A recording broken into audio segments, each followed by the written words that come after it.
Okay. Yes, I mean, I have the list of what we're discussing. Okay. But I sent an agenda earlier, but you're after we do our opening spiel, you're it. I'll introduce you and go Yep. ahead. Yes, I mean, I have the list of what we're discussing. Okay, and we are live on YouTube.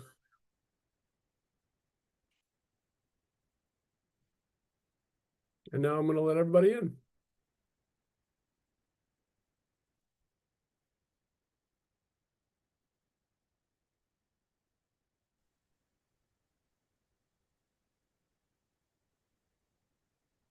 Good evening, everybody. If you're just joining us, this is the Renters Alliance Renter Town Hall.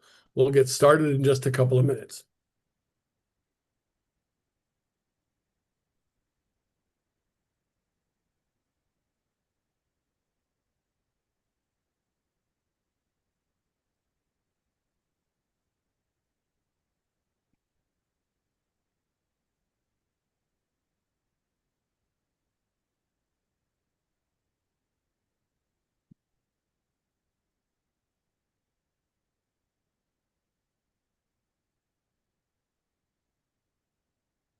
If you're just joining us, we'll get started in just a couple of minutes.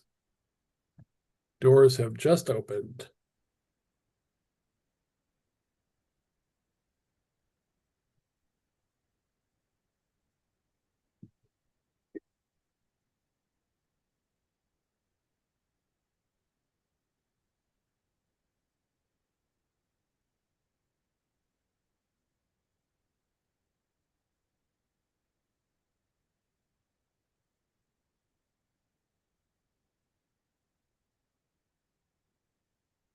And give it one more minute and we'll get started. This is the Renters Alliance Renter Town Hall. Thank you all for joining.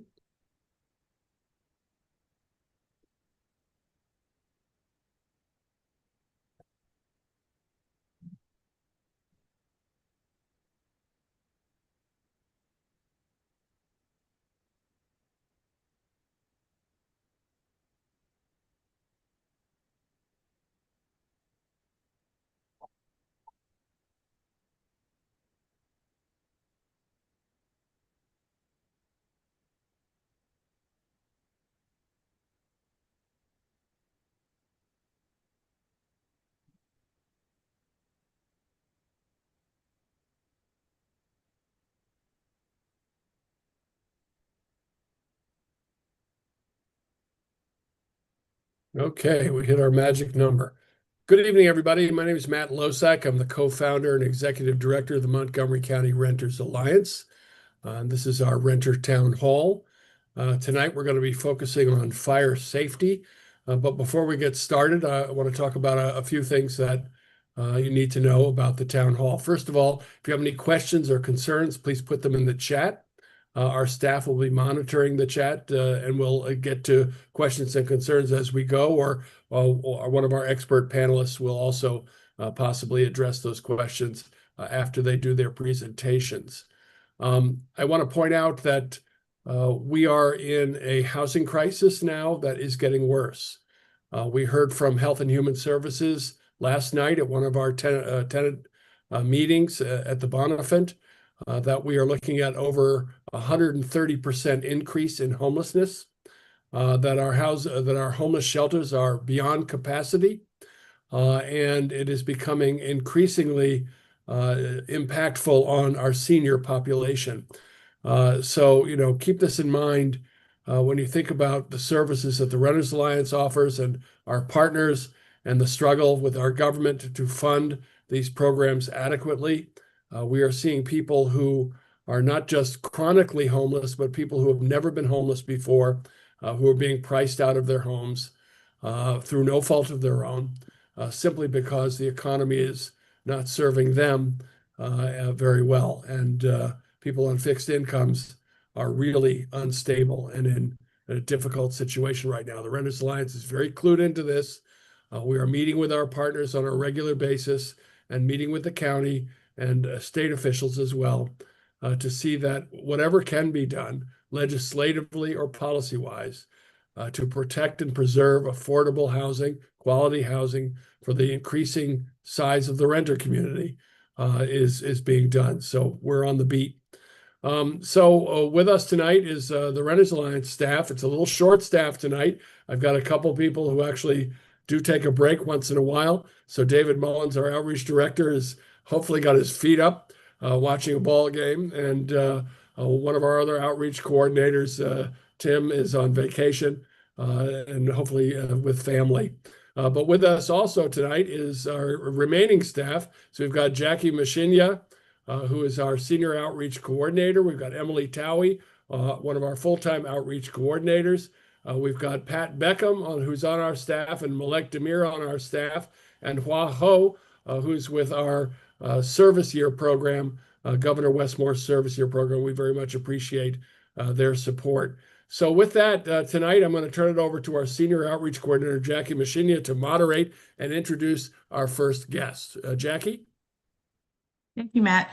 Good evening, everyone. I have the honor tonight to first introduce and welcome once again Delegate Lorg Charkoudian, who represents District 20 and has served as Executive Director of Community Mediation Maryland since 2004. She has also served on the board of directors of multiple local organizations, including the Tacoma Park Silver Spring Food Co-op and the Crossroads Community Food Network. We know Delegate Charkoudian as a renter champion. Tonight, she will describe two pieces of legislation she intends to get passed in the upcoming Maryland General Assembly that will help improve the lives and safety of the renter community. Welcome, Delegate Charkoudian.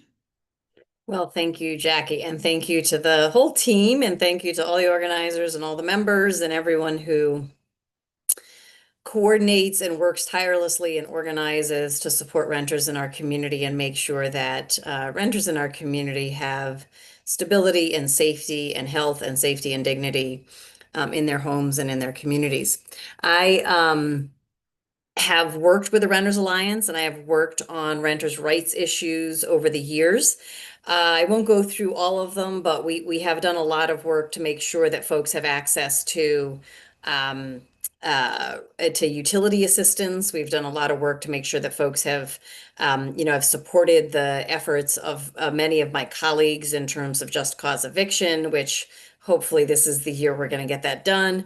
I've supported efforts in terms of a lot of the health and safety anti-retaliation sort of protections. And I know you've had colleagues of mine on here over the years talking about their efforts, and just know that there is many of us who are in Annapolis day in and day out fighting to make sure that renters are protected and safe in their homes.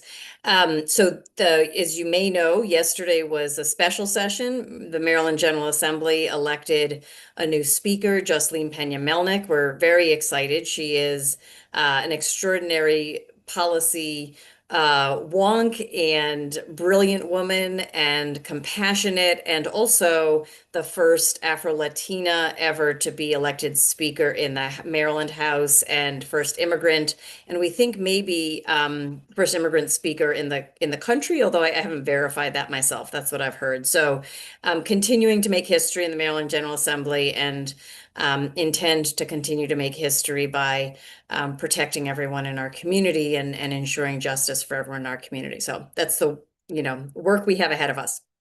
The General Assembly starts on January 14th. We hope to see many of you there advocating for these bills. As always, my office stands ready to support people to advocate. Part of what we do is host you when you come in. If you need a place to sort of settle down, get a cup of coffee, put your jacket down, so that you can go do the lobbying visits or whatever it is that you're going to do there, we're more than happy to provide that to you. So I'm going to talk today about the two specific bills that are that I'm working on this session, that I welcome your feedback on, I welcome your participation in. And the first issue was brought to me by Matt and also Councilmember Kate Stewart. Sort of simultaneously, both of them came to me and said, like, hey, are you aware of this nonsense that's going on in one of our buildings in Montgomery County? And I said, no, tell me about the nonsense this time. And so it turns out that while Maryland has rules about sub-metering of electricity, many of you may be in buildings that sub-meter electricity or sub-meter gas, and we have rules in place to make sure that if there are sub-meters, that residents know they're paying their fair share, that they can, if they have concerns about whether the meter's broken, they can, there's a complaint process, that they're never, that there's a limit on the administration fees to $1 a month. So there's a number of procedures in place that protect tenants when a landlord chooses to submeter other utilities. And if anyone is in a building with submetered utilities and you think that there's something wrong with what's happening, be sure to reach out, because there are protections in place. And I have worked with tenants and tenant associations to make sure that they are aware of those protections and have the ability to, we advocate with their landlords around those protections. But the thing that there's no protections for is submetering of water. And this is a relatively new, as far as we know, we've checked sort of on what's happening in the rest of the state, and there does not, it seems like it's a relatively new sort of approach. But the idea is to create submetering for water, and have each tenant pay specifically based on their usage. The problem is that where it was implemented in Montgomery County, it was implemented with, first and foremost, an exorbitant fee of admin fee of like $15 a month or something, which clearly appears to be a way of getting around any sort of rental increase, regulations in the county. And then on top of it, there were real concerns that tenants had about the ability to, they thought the readings were inaccurate. There wasn't a procedure in place. And then as we continued to look into the issue, we actually found out that the company itself had not been registered as a debt collector in Maryland. And so while they were threatening debt collection practices, they actually were not registered as a debt collector and were not authorized to engage in any sort of debt collection practices. So at the county level, the Office of Consumer Protections got involved. They did an analysis. I'm sure you may be aware of it. It may have been distributed to folks. And so then we started looking at it from the perspective of state regulations. And so I've got this bill here, and what the bill essentially does is it mirrors the rules that are in state law for, excuse me, it mirrors the rules that are in state law for other utility submetering. And so it puts into place, again, first and foremost, in my mind, it's absurd. The admin fees are just absurd to me at all. But any of these admin fees that are, $15, $20 is crazy. So it limits it to the $1 a month, similar to the admin fee that we have in place for other utility submetering. And then it essentially mirrors the other submetering, where it creates procedures for for tenants to be able to file complaints, to be able to ask for the records, to be able to see the records, to have a process in place if they think the records are inaccurate, to limit the amount of estimates that a landlord is able to use before being able to demonstrate that the estimates that are being used are accurate, and tying up the accounts. And so and then it sets up who the complaints would go to. If there's a landlord tenant office in the local county, then it would go there. If there's not, then Consumer Protections. If that doesn't exist, then it would go to the Maryland Attorney General. So you can see the link. I think it was just put into the chat. So thank you, whoever is running that chat. And I will say that I am aware that at the county level, Councilmember Stewart also intends to put in some county level legislation as well. And so I would suggest keeping an eye on that, and she can speak to the details of that.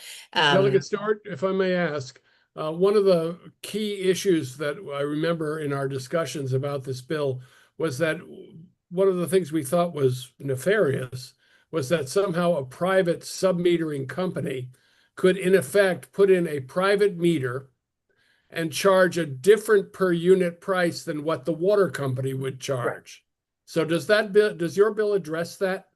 Yes, it's right. They can only charge what the water company charges. Yes. Yeah, thank you.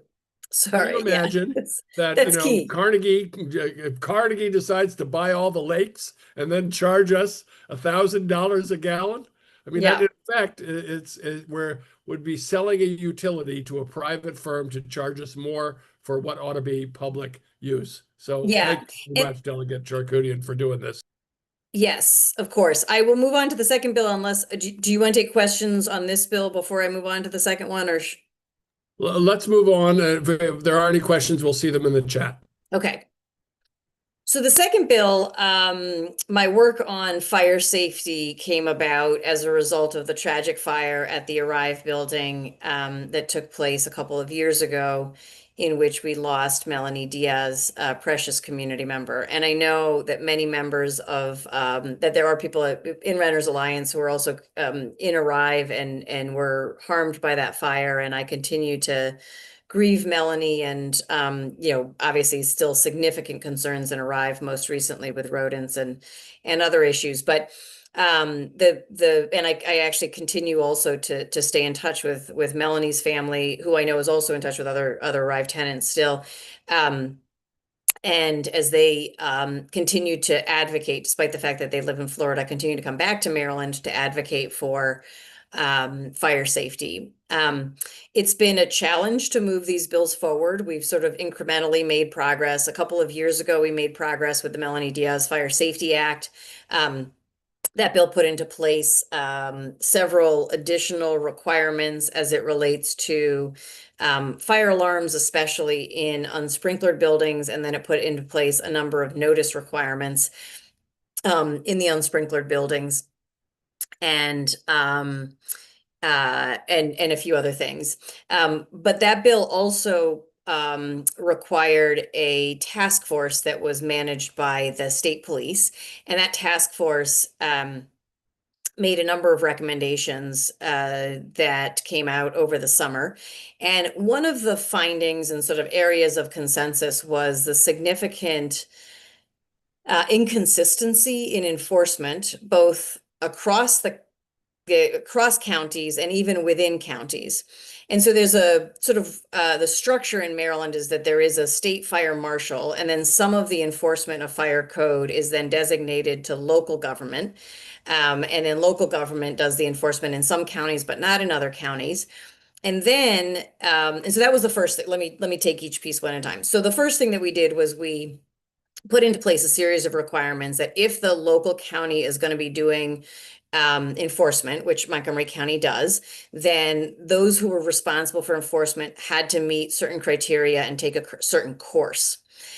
Now, up until now, most of those responsible for enforcement in county government were taking the appropriate courses. So it's not that they weren't, but there were no requirements in law that they do. And so there wasn't sort of a process in place to make sure that those doing these fire inspections, one, had all the right courses and certifications, and two, that they were accountable to the state in the completion of all of those courses. So if this law goes into effect, well, if this law passes, then that'll be one of the effects of it.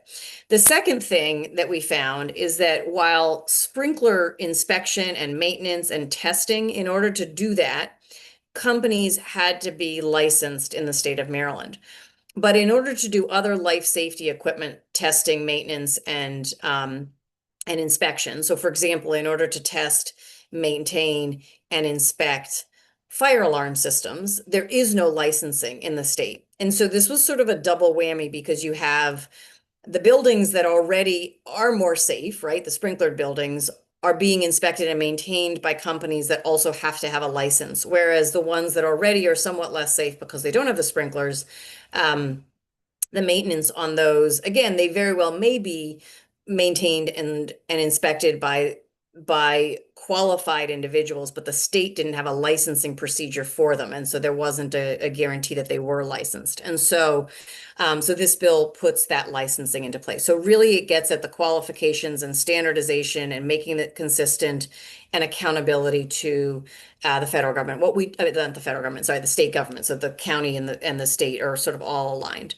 What we don't want to find out is after a tragic accident that in fact the maintenance that was done by someone who wasn't properly qualified to do it, and there's no paper trail in terms of how they got in that building, how they got that. So that's the second thing that the bill does. And the third thing bill does is that it does require that any building that's not sprinklered that goes through substantial renovation does have to add the sprinklers. And so, there's all the conversation, the debate back and forth has been about the cost of the sprinklers and the challenges of like, how do you make the building more safe, add the sprinklers, keep the rent affordable. And so the idea was that when buildings are going through substantial renovations, then they can't continue to be grandfathered if they're doing renovations that are, 40% of the value of the building, which some of the buildings have gone through and have not, to my knowledge, have gone through that level, but have not added the sprinklers. And so it is sort of a balancing act between the concerns about keeping rents affordable and making sure that as soon as reasonably possible, the sprinklers do get added. So those are sort of the big buckets that the bill includes. I will, be introducing it in January, and we'll be going through the process. It's, fire safety has been harder than one might expect to pass. But the last bill took 2 years, and hopefully we'll get this one done this year. But stay tuned, and we welcome people's participation.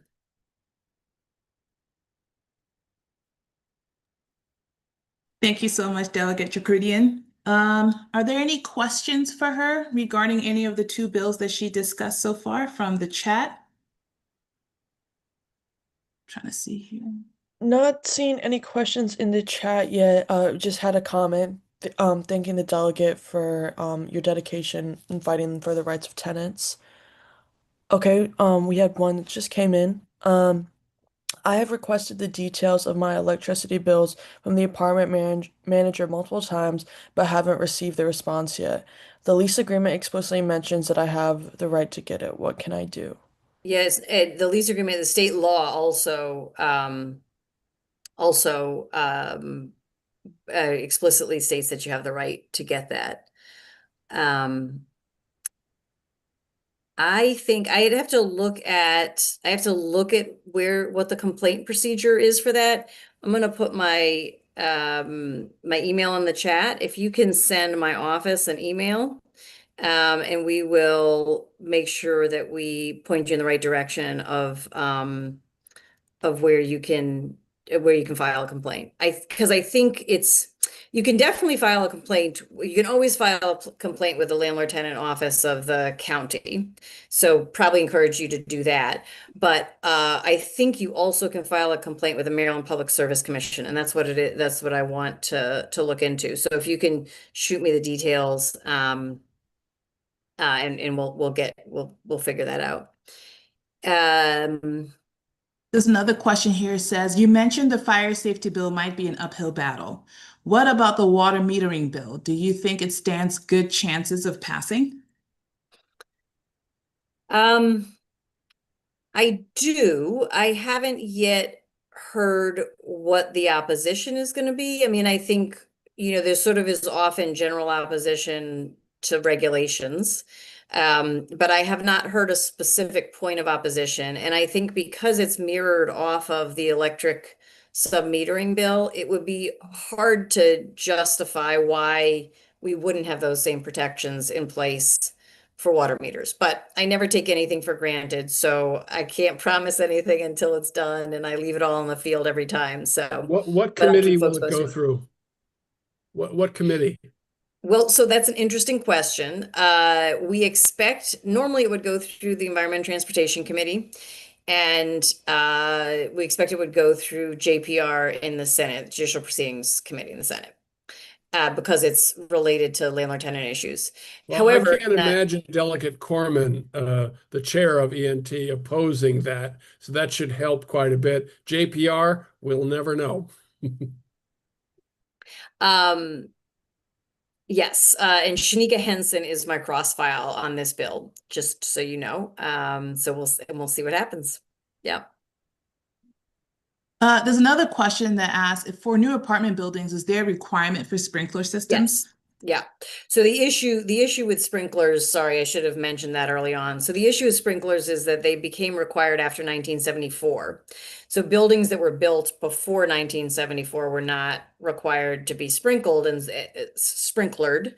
And this is related to high-rise buildings. So it's like 70 feet and above.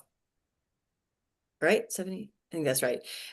It's And so they were not required to be sprinklered before 1974. So new buildings do have to be sprinklered, and there's been a lot of debate about how do we retrofit the pre-1974 buildings. And so I think the issue is that many of the pre-1974 buildings have since 1974 had substantial renovations. And because there wasn't a requirement that with those substantial renovations they had to add sprinklers, they just continue to not add sprinklers. And so that's what this bill will do. There's a tenant that's asking, in the case of submetering, what does a tenant do to report a power outage, but the Pepco bill or the master electric bill is in the landlord's name? So how does a tenant report a power outage if they're submetered and do not have the account number to the master electric bill? You mean if you don't think that the landlord or management company has reported it to Pepco? Is that? Yeah, I think that's what they're asking. It says here. Okay, she says, I remember one year when we had a big snowstorm, I called Pepco to explain the situation and asked how I was supposed to report a power outage without the account number when we're submetered. And the electric company put on hold and didn't really respond to her question. Yeah, I think the expectation would be that a management company would be the one who would have to report it because they have the account. And with the help of Kate Stewart's bill in the county, the regulations are still being worked through, but her bill would require 24-hour access to property staff in the event of that kind of emergency. Yeah, if they're not, So, yeah. You could call 24 hours and say, hey, look, the electricity's off. But for anybody, by the way, this question came up last night. If the electricity is out or your heat is out or some other issue happens in the building that is a risk to your health, then you can call the fire department if it's off hours. You can always call 311 and speak to the Department of Housing and Community Affairs and ask for code enforcement and say that the electricity is out or the water is out. If the property staff is not available, you should go to them first, of course, if they're not available to respond to you. But if ever you are in a life safety situation, if the heat goes out and it's one of these freezing nights and you've got no heat in your apartment, that could be a life safety issue. If the electricity goes out and you're on equipment that needs to run on electricity to keep your oxygen going or some other life safety issue, then you need to call 911 and get help that way. So don't wait. There are avenues of assistance one way or the other. So there's one other question related to the proposed water bill. Do you think the proposed bill related to water charges will take more than a year to implement if successful? Yeah, it shouldn't. Usually the standard is that it goes into effect October 1 of the year that it passes, unless there's some, sort of complicated set of regulations. But I don't expect that this has a complicated set of regulations. It's literally like if you're charging $15 now you charge $1. If you're charging some other price for there's not an excuse or a reason that someone can give of why they have to keep charging exorbitant fees once the law changes. So I expect it would be implemented, within 6 months of passing. Okay. It looks like those are all the questions that we have for you, Delegate. Wait, don't skip over the praise of the Renters Alliance at the bottom there. Oh, I'm sorry. Much gratitude. Much gratitude also to the amazing work of the Montgomery County. Thank you very much, Vanessa. We appreciate it. We're here for you. All right. Well, thank you all so much. And please be in touch. We'll be going through the process, and I know you guys sort of track what's happening in Annapolis. So I'll keep you posted. I don't think Delegate Charkoudian's bill addresses water quality, but does it? I don't think so. It's really just about the cost and metering, correct? Yeah, the water quality, that shouldn't change, whatever the current law is, which I don't know off the top of my head, but that shouldn't change if you're submetered. So the submetering really is just measuring the amount that you're using and charging you for that. So issues around water quality, they may or may not be sufficient right now, but nothing would change about it. And if you have a complaint about that, you go to WSSC. Yes, I think one of my staff exactly. that link to them, but they will come out and check the water. If it looks funny, tastes funny, or smells funny, then you should reach out to them, and that does happen. Let me just echo our gratitude to you, Delegate Charkoudian, for your championing of these important pieces of legislation that protect renters and improve quality of life. And not to mention, put a few more dollars in renters' pockets if they don't have to spend it. We appreciate it, and we will be there to support these bills. Thank you so much. Take care. It is now my honor to welcome retired Battalion Chief Jim Resnick. He has been a volunteer member of the Bethesda Chevy Chase Rescue Squad since 1975, where he currently serves on the board of directors and as an operations master firefighter. He has also worked as a full-time career firefighter and paramedic for 28 years for the Montgomery County Fire and Rescue Service, retiring with the rank of Battalion Chief in 2014. Since then, he has served as a contractor for the Montgomery County Fire and Rescue Service as the program manager for senior outreach and education. He is here tonight to provide an overview of fire safety, especially focused on multifamily rental communities. Please join me in welcoming Jim Resnick. Thank you, Jackie. Thank you, Matt. And thank you for the rest of the Renters Alliance staff. Happy holidays to those of you who are actually working tonight and understand how other folks are taking some time off. Also, before I forget, I wanted to acknowledge the incredible work that Delegate Charkoudian is doing on behalf of improving fire safety for so many people in our community. So I know that she probably has stepped away from this meeting, but I did want to publicly acknowledge that. And thank you all to the people who are joining us. If we were in person, I'd be sharing some of these lovely holiday cookies as we want to enjoy the holidays together. So I'm going to go through a PowerPoint. I'm going to share this real quick, and we'll try to blast through this so that we can get to all the other important things that you guys have going on in your lives, in addition to the Renters Alliance meeting tonight. So thanks again for having us. On behalf of Fire Chief Corey Smedley and the members of the Montgomery County Fire and Rescue Service, including our friend Sparky the fire dog, we want to wish you guys a safe and happy holiday season for anything that it is that you guys are celebrating. Take some time, enjoy family, enjoy friends, and really make the most of it, but do it all safely, please. Along those lines, I'm going to talk very quickly about both fire prevention and fire safety. A lot of times people mix up these two statements, or two phrases. Fire prevention is let's keep a fire from happening in the first place, and fire safety is what we're going to do, heaven forbid a fire does occur. What I'd like to do is show you guys a brief video, but it's really important. And although some of our renters may be living in buildings besides high-rise apartments, the messages that are in this video that we're about to see are still applicable to all of us. So don't get caught up in the details if this does not represent the kind of a home that you're living in. So we'll watch this video and then we'll move on from there.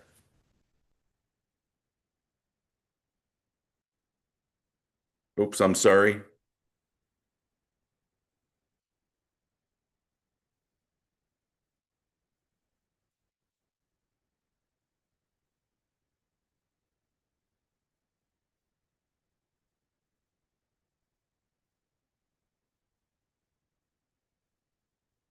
In the event of a high-rise fire, whether the fire started in your home or somewhere else in the building, you'll have to make a series of decisions to help you and your loved ones survive. In this scenario, we're in a high-rise apartment building. This mirrors the actual building in which FSRI conducted research experiments to understand fire growth and spread. The building is 16 stories. Each floor has a single hallway with apartments on one side. There are exit stairwells on each end of the hallways and one in the middle. A fire starts in an apartment on the 3rd floor. All of the bedrooms are in the back, with the kitchen, dining room, and living room at the entrance. The fire starts here on the sofa in the living area. The source of the fire could be something small like a candle, cigarette, or lithium-ion battery-powered device like a smartphone. Picture yourself in this home. You're in this bedroom here with the door closed. I'm going to show you some real-world footage from our experiments so you can understand what the actual fire conditions are like. You can see the flames and smoke starting on the sofa here. After just 40 seconds, you can see the flames are growing. But what I really want to call out is the smoke, which is spreading across the ceiling and is beginning to fill the apartment from the top down. This isn't like smoke you felt from a campfire or your grill. It's incredibly hot and filled with toxic gases. Smoke in an apartment fire is made up of dangerous chemicals like carbon monoxide. The longer the fire burns, the more toxic the smoke gets because the concentration, or parts per million of these gases, increase. If inhaled at only 400 parts per million, you'll start feeling the effects, causing headache and nausea. At 6,400 parts per million, you're dizzy and almost unconscious. It can get to the point where a single breath is dangerous to your life and health. The temperature of the smoke is just as dangerous. In our research, smoke reached temperatures of over 1,000 degrees. A few seconds of exposure can cause second and third degree burns on your skin and in your lungs. Back to the timeline. We're at 80 seconds now, and smoke has reached every room in the apartment except your bedroom with the closed door. Even a hollow core door acts as a protective barrier between you and the smoke and flames, buying you precious time in a home fire. Your reaction time is key here. Best case scenario, a smoke alarm in the living room will sound within 30 seconds. But research shows even after the alarm, most people are slow to act. Speed is paramount. Every second the fire and smoke are growing more deadly. Your normal exit route, or plan A, may be through the apartment door and down the hallway to the nearest stairwell. But that's through the living room where the smoke and fire have been building. At just 3 minutes after ignition, you can't see through the smoke. You could be experiencing temperatures over 1,000 degrees and lethal levels of toxic gases. So what do? What is your plan B to get out? What if you can't get out? Are there other people and pets? How are they getting out? If you think these are impossible questions to answer for the first time in the middle of a fire, you're right, they are. It's why you have to create your escape plan before a fire ever starts. Map out escape plans A, B, and C, and practice them with everyone in the home. Let's pull back and look at the rest of this floor. If you live in an apartment right here, best case scenario, your building has an interconnected alarm system, so you'll be alerted within seconds of the fire being detected. But we know from research, it takes people time to process and react after hearing the alarm. Just like when the fire started in your apartment, speed is critical for escape when a fire starts in another part of the building, especially if the door to the apartment with the fire was left open by people evacuating. From our research, we know that if a door is left open during an apartment fire, not only that unit, but the connecting hallway can reach temperatures as high as 1,000 degrees in just 3 minutes. Hot enough to instantly cause second and third degree burns. In this case, escape plan A is through the hallway and down the closest stairwell, but that's past the apartment where the fire started. Plan B is the other direction, down the second stairwell. If you can't see through the smoke in the hallway, it's plan C. Get behind a closed door as far away from the fire as possible, call the fire department, and let them know where you are. Let's pull back again. For everyone that lives above the fire floor, the stairwell is most likely where you have to make the first decision. If you're on floor 10, you'll hear the connected alarm. Move quickly down the clear hallway and enter the stairwell, which is your escape plan A. If you can see, you can proceed safely. But if a door was left open somewhere below, toxic smoke can move in quickly. Smoke is usually the most lethal component in a high-rise fire because of how fast it can spread and how little people understand about its impacts. Within minutes, the levels of toxic gas in the stairwell can become deadly. At this stage, it's vital you stop. Don't keep heading down into the smoke. You need to get out of the stairwell, close the door behind you, and go to your escape plan B, the second stairwell. If escape plan B is also blocked, plan C is to get behind a closed door as far away from the fire as possible and shelter in place. Call the fire department and let them know where you are.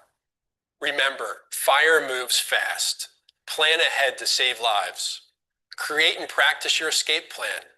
Everyone in the home needs to know their plans A, B, and C by heart. Make sure you have working smoke alarms or detectors properly installed on every level of the home, including inside every sleeping room and outside every sleeping area. And don't forget, close before you doze. Get that protective barrier of a door between you and the smoke and flames.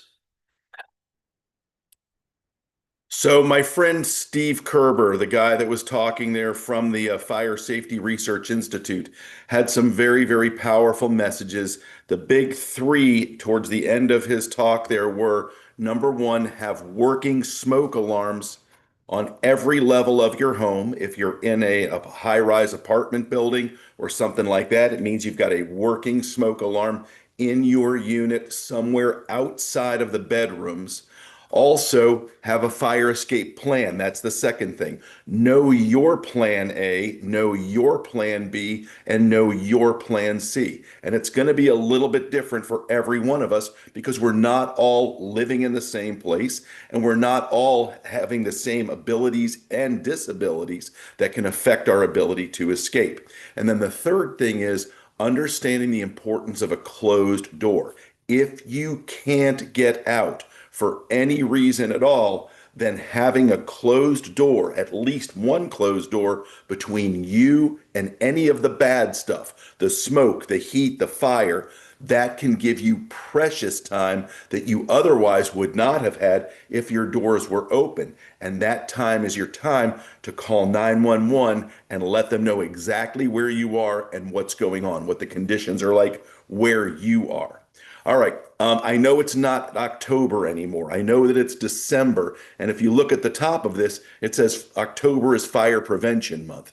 But Fire Prevention Month is important enough that we don't talk about that stuff just in October.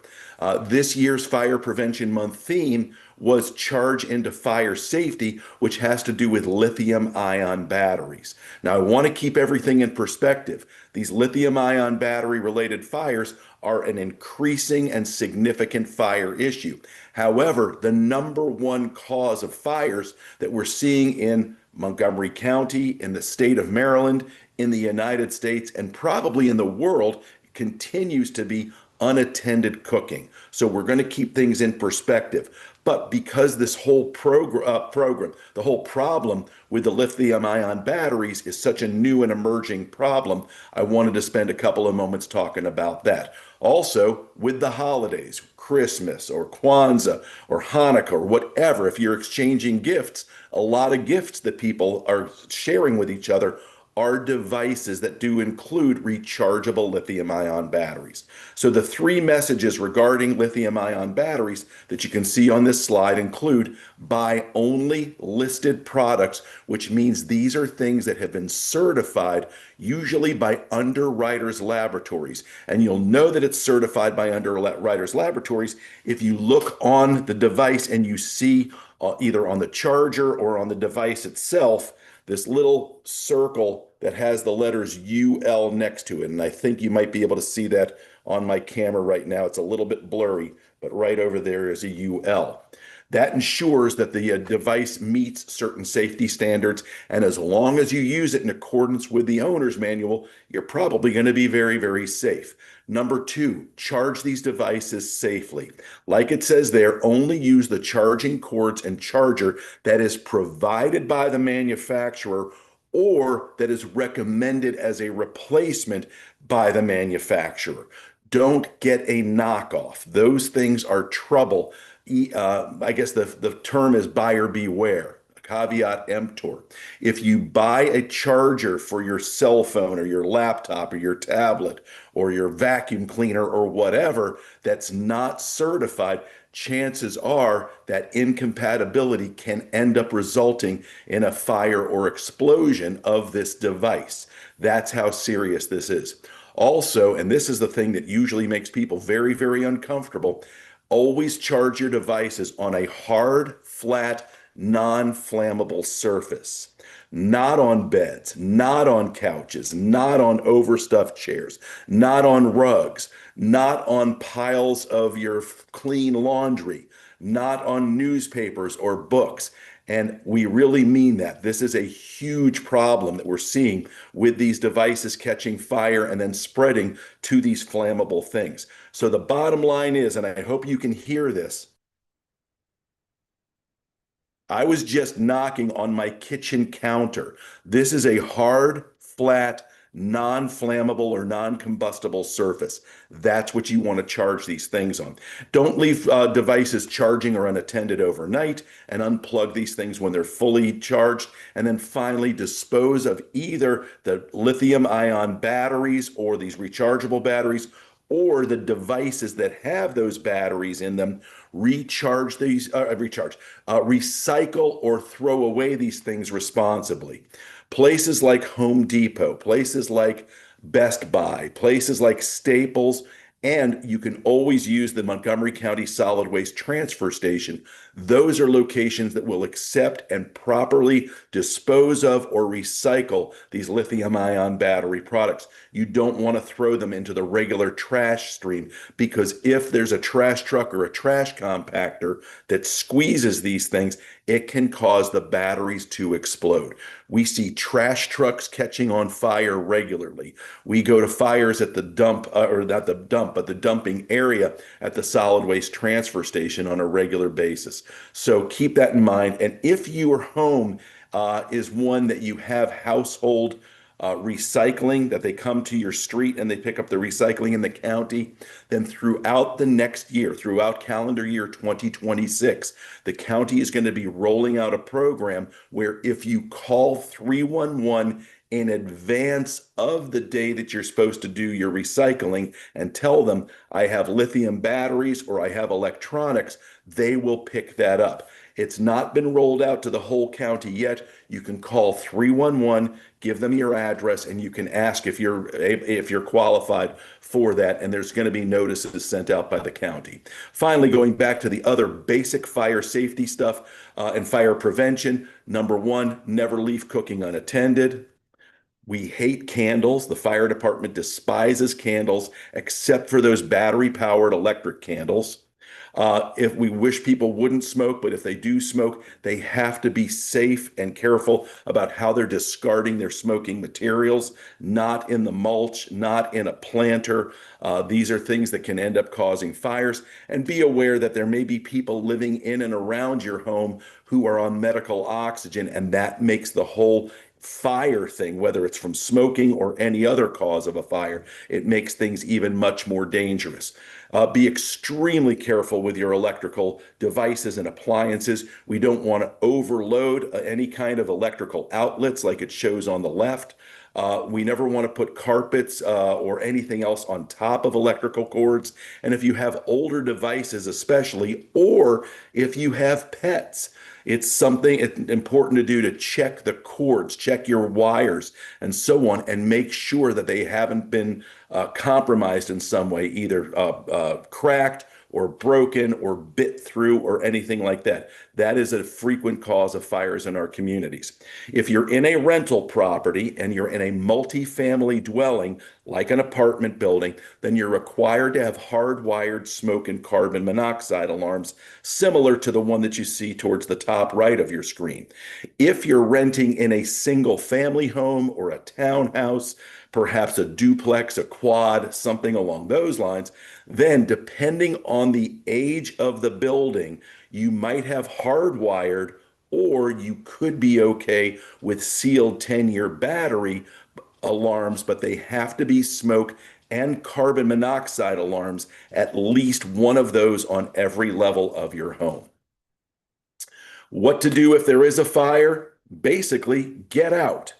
Don't investigate to see what's on fire. Never try to fight a fire.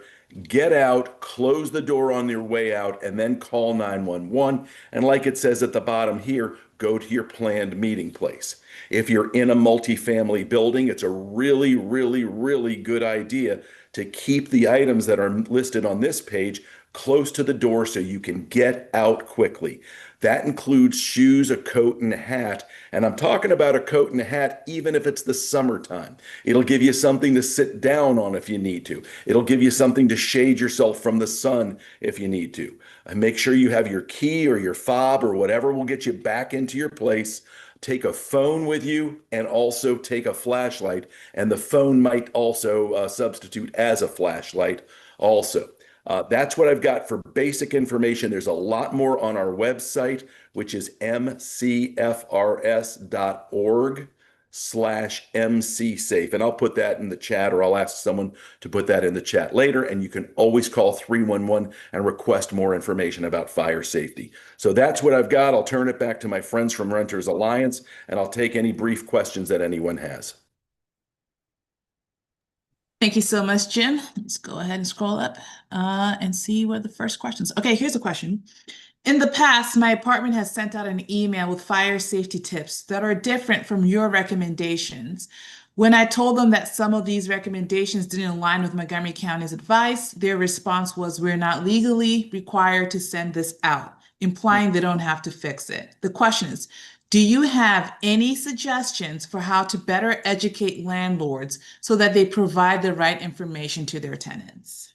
Absolutely. And what I would recommend is that if you feel comfortable to reach out to me in my office, we are happy to work to provide education materials that will better align the safety information that you're receiving with what are the standard practices, whether it's from the Montgomery County Fire Marshal, the Maryland State Fire Marshal, the National Fire Protection Association, or whatever. So my email was on that last slide, and I know I went past it kind of quickly, but we can put that in the chat, and I'm happy to address that.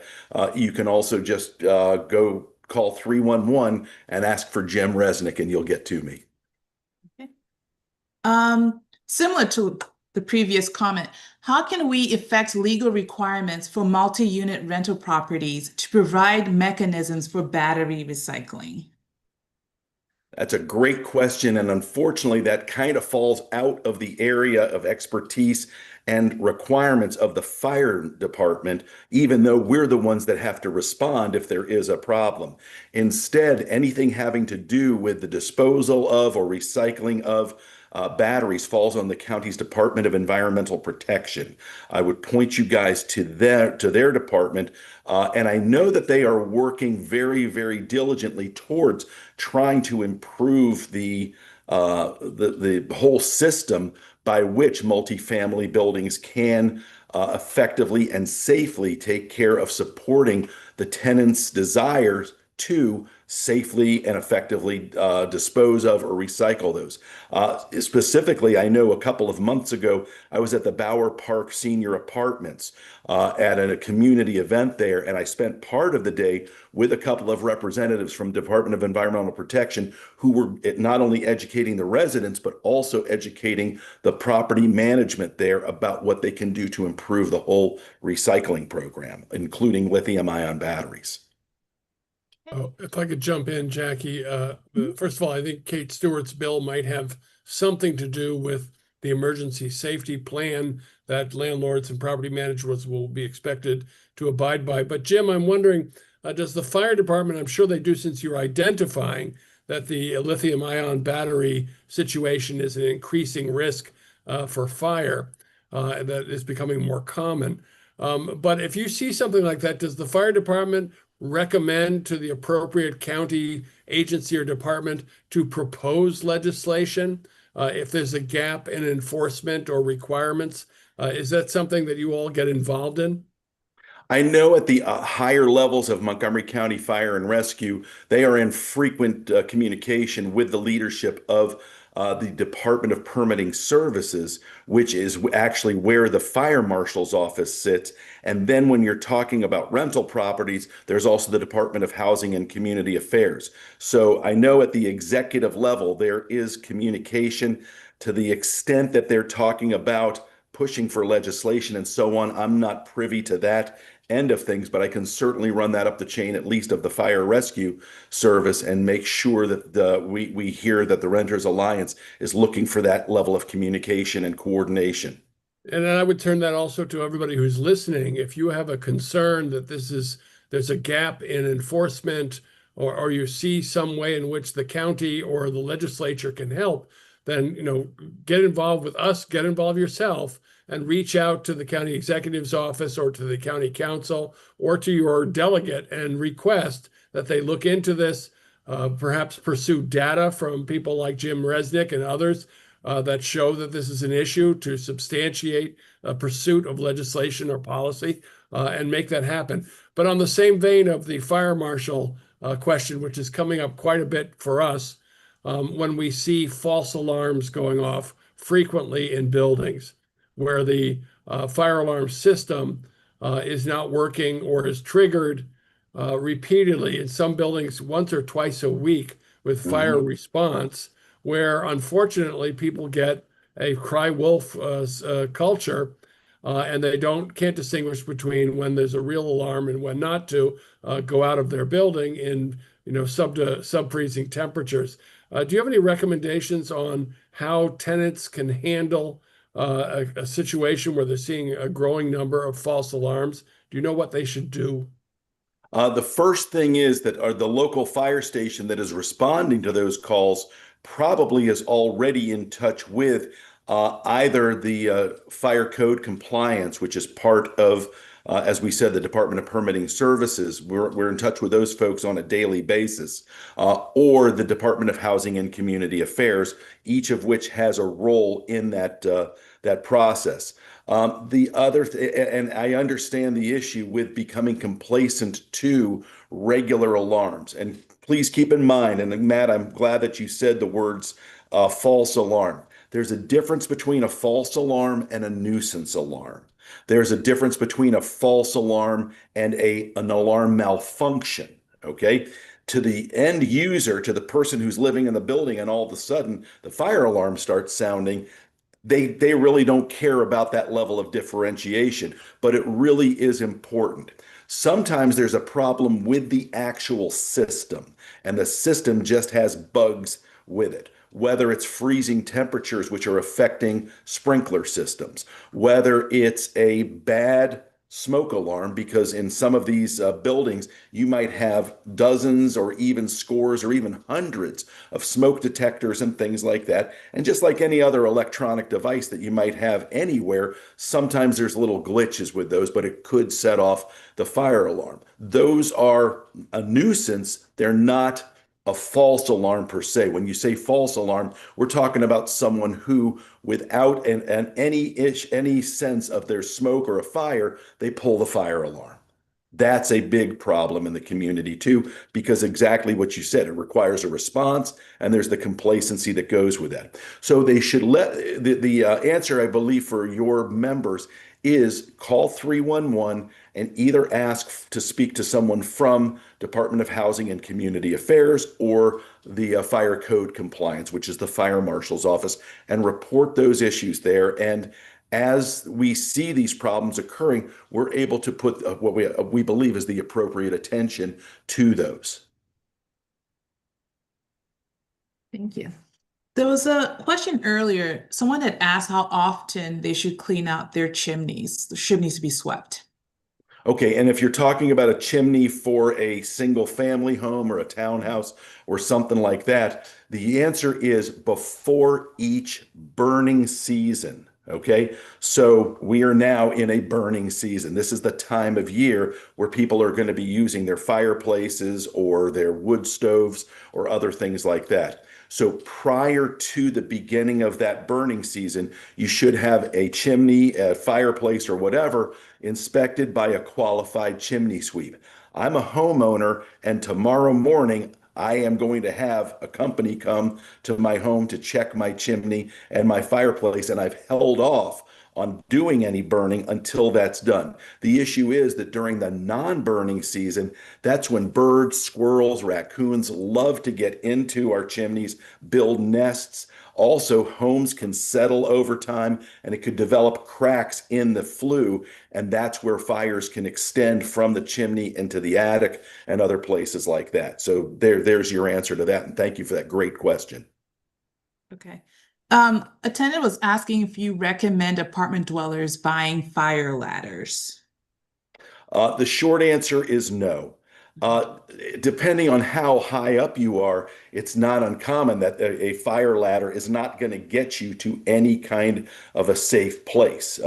If I'm on the 10th floor of a building, the longest fire ladder that I've ever seen or heard of is, the kinds that you would hang off your window are probably 20 feet long, and that's not going to get you from the 10th floor down. That is probably not an effective thing. Instead, there's a couple of other answers I have. Number one, you got to pay attention to the fire alarm, and if it goes off, you need to react right away. That's the problem, is a delay in alarms. When I talked about plan A, plan B, plan C, like Steve Kerber was talking about in that video, none of those plans involved going out the window or going off of a balcony. First of all, those ladders are not rated, and your balcony is not rated to use a ladder coming off of those. That will cause the railing to fail, to break, and so on, and then people plunge to their deaths. So not a real good answer. Instead, have working smoke alarms, have smoke alarms that you have tested by pushing the test button on your smoke alarm so you know that it works. Have that as part of your fire safety plan and react early. That's the best answer I can give. But no, not recommending. I don't recommend to most people that they have fire ladders. I'd rather have them spend the same money on ensuring that they have enough working smoke alarms in the correct locations. And as a renter, you'd have to check your lease, but there's nothing that I can think of that would prohibit me from adding additional smoke alarms to my apartment, okay, or my house or whatever like that. You just like putting up a picture, you'll be responsible for the holes from the nails or the screws or whatever like that. But that's all that it is. And I can't think of a better stocking stuffer.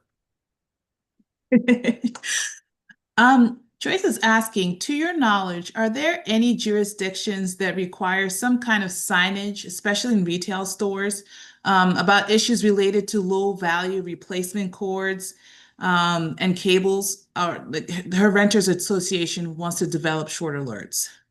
Wow, that's a great question, and I'm unaware of anyone who has anything like that at all.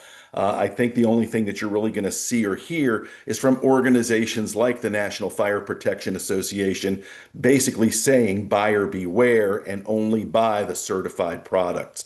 But I'm unaware of any jurisdiction anywhere that does have that type of legislation in there, and that's a big one. That's a real big one. I know the Consumer Product Safety Commission does everything that they can do to try to limit these devices coming into the U.S. because many of them are knockoffs from other parts of the world.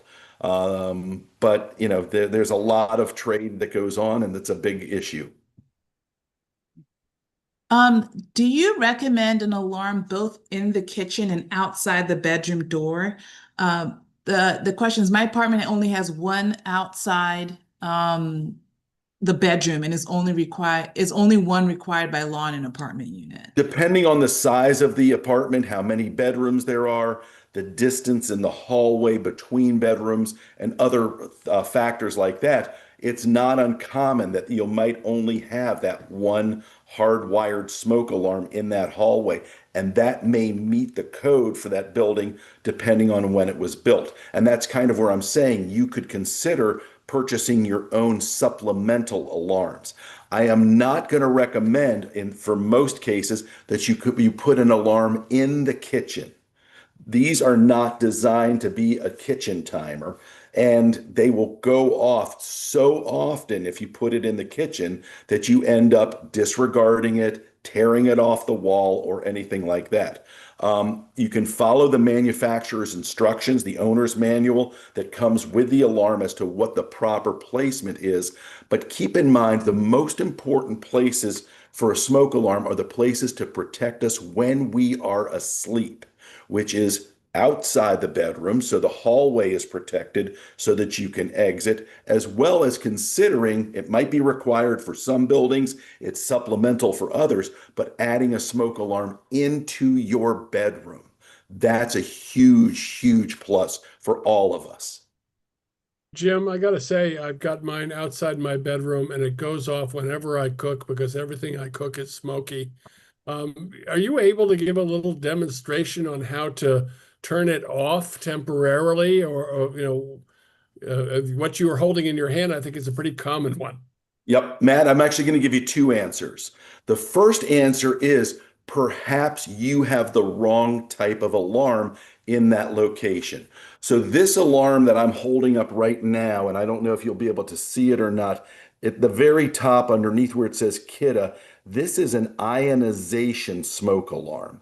This can sense what I will call invisible products of combustion. Now, what does that mean? If I walk into someone's home and they are frying bacon or they're baking cookies, I walk in and I can smell something, but I can't see anything in the air. What you have there is invisible products of combustion. There's something in the air, but it's nothing that we can see. This type of an alarm will react kind of quickly for either flaming fires, that is a fire where there's not a lot of heavy smoke, or those other products of combustion. And Matt, I would bet you that what you're talking about in your home is a ionization smoke alarm. The other type of smoke alarm is a photoelectric alarm.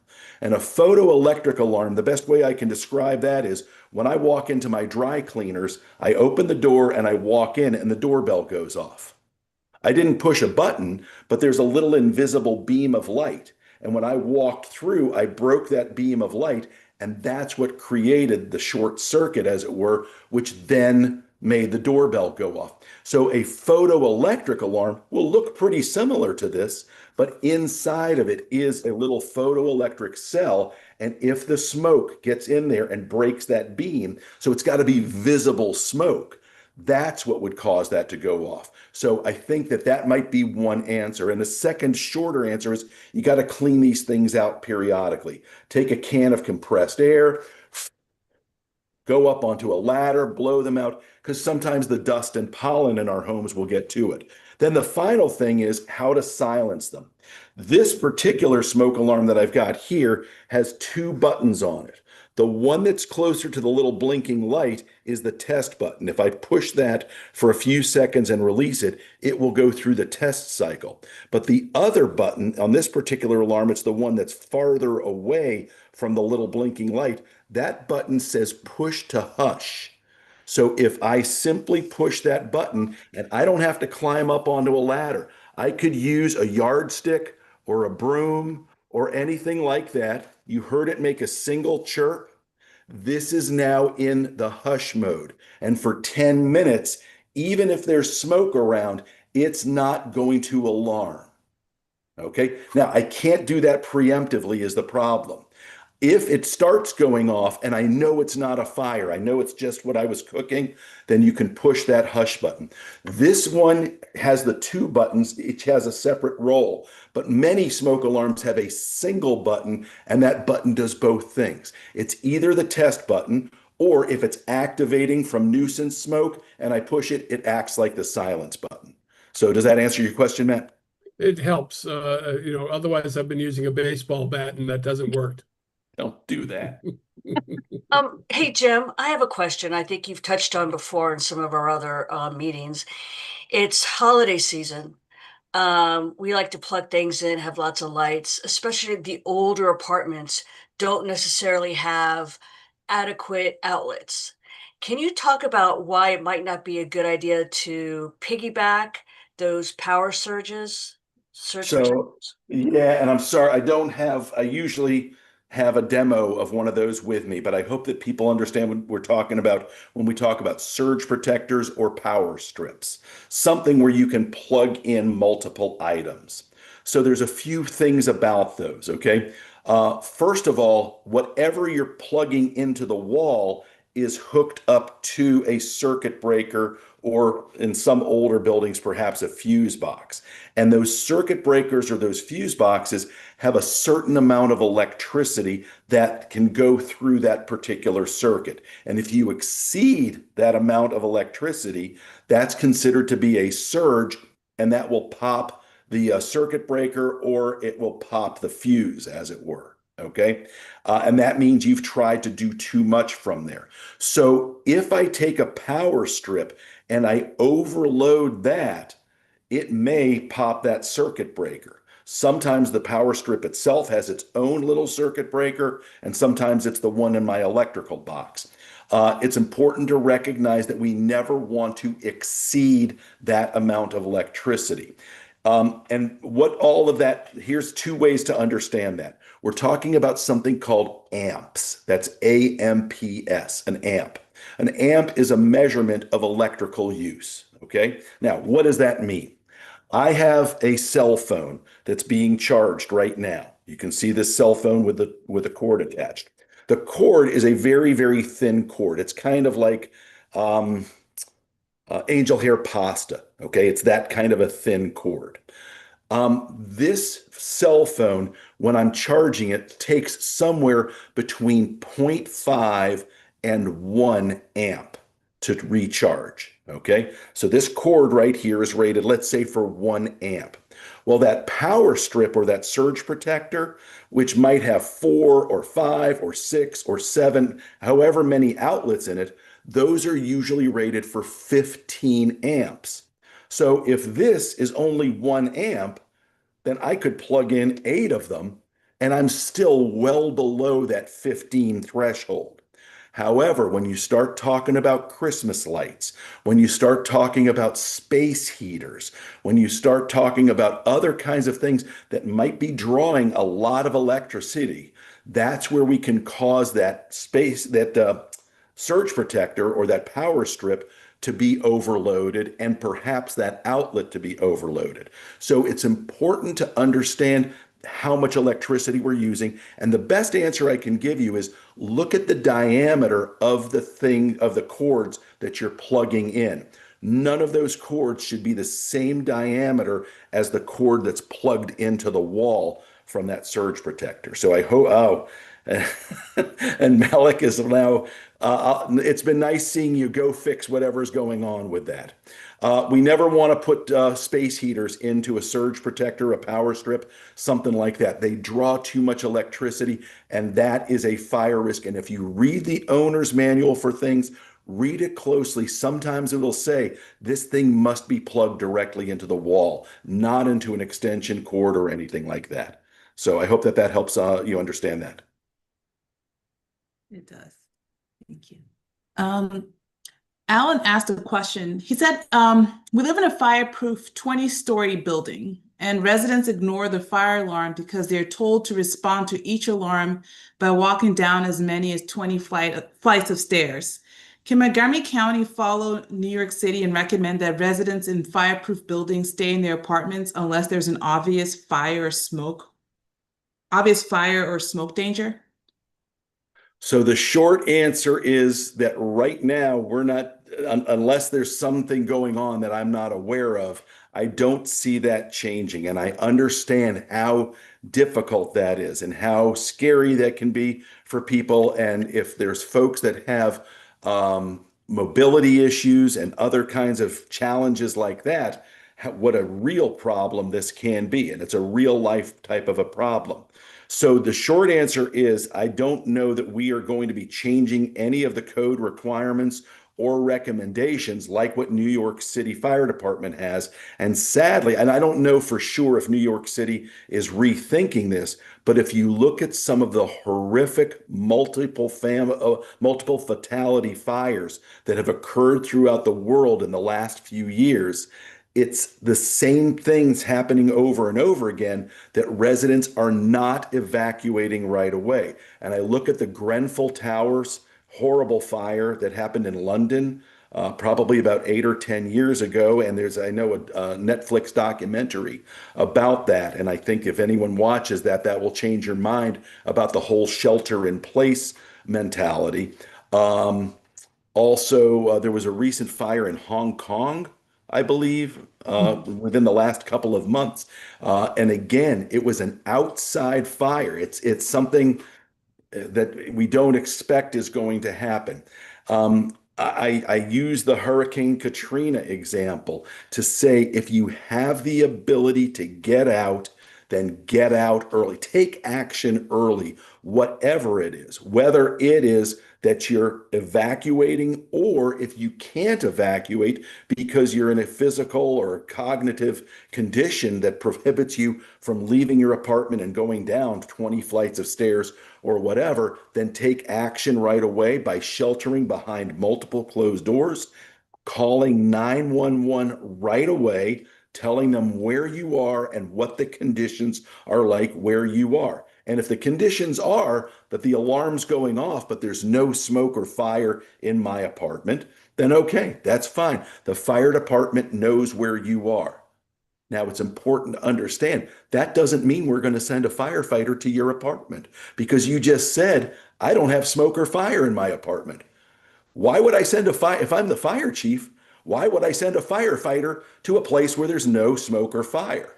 But we know that you're there in case the situation changes in a way. And the 911 will also tell you if anything changes, call us back. But we know where you are now. So I hope that answers that question. It's a very, very important question. And I'll continue to keep an eye on that and talk to some of my friends and colleagues in New York City to see what their experience is and if they're rethinking that at all.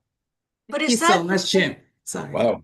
is that A the whole same for lot. senior living buildings? Because I've gone through them and they've been instructed to stay in place. So now when you talk about a senior living building, if it's a regular old independent living building, then they need to follow the fire code. But the other part of all of this is, are we supposed to use the elevators in the event of a fire emergency? The answer is no. So and I said this before, if I can't get out of my apartment for any reason at all, whether it's smoke in the hall, or I use a wheelchair and I can't use the elevators. Whatever the reason, if I can't get out, then I need to shelter in a place where there's no smoke or fire behind at least one closed door and call 911. So does Thank that, I know I had multiple people asking something or responding to that, but I want to make sure I addressed everyone.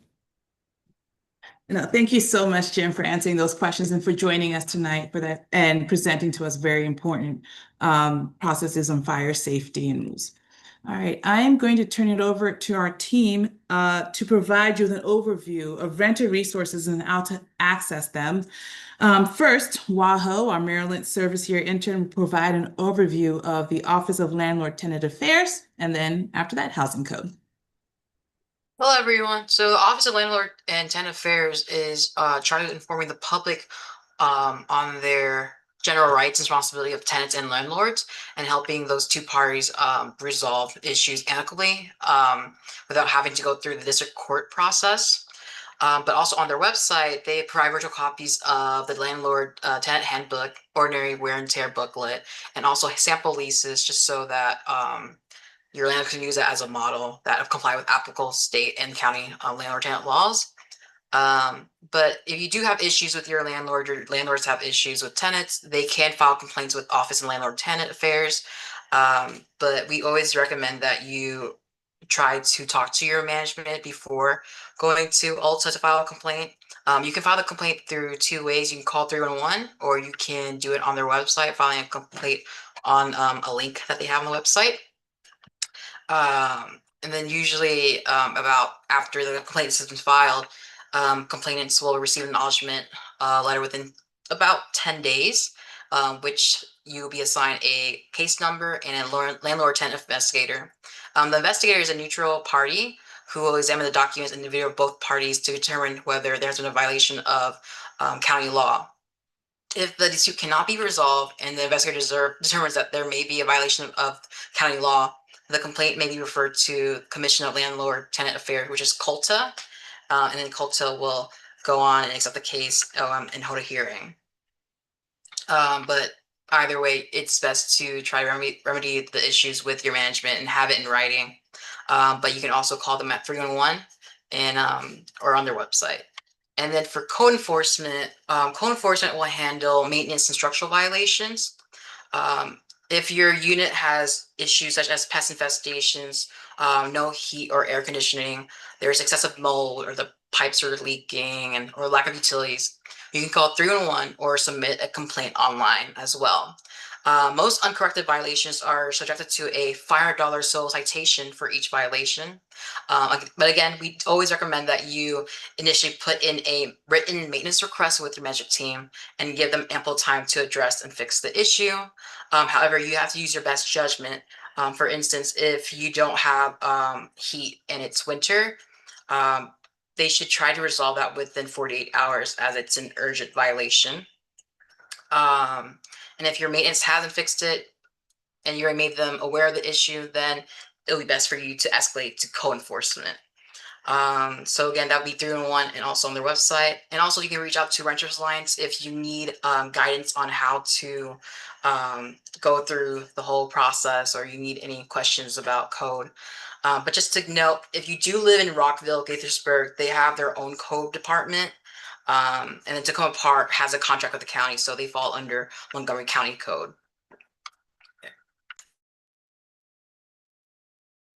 Thank you so much, Wah. And next, I'm going to invite Emily Towie to explain ACE.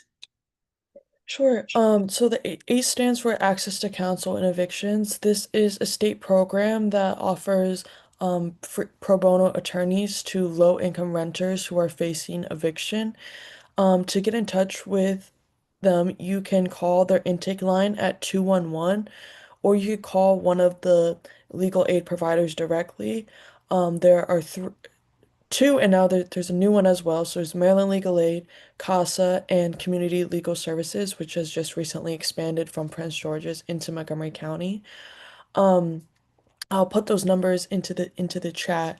It is recommended that you contact them as soon as you receive a court summons. It's very important to attend your court date, even if you know you didn't pay or you don't think you have an argument. It's still very important to attend your court date because if you're not there, they will automatically default inside of the landlord and give the landlord permission to take back your property.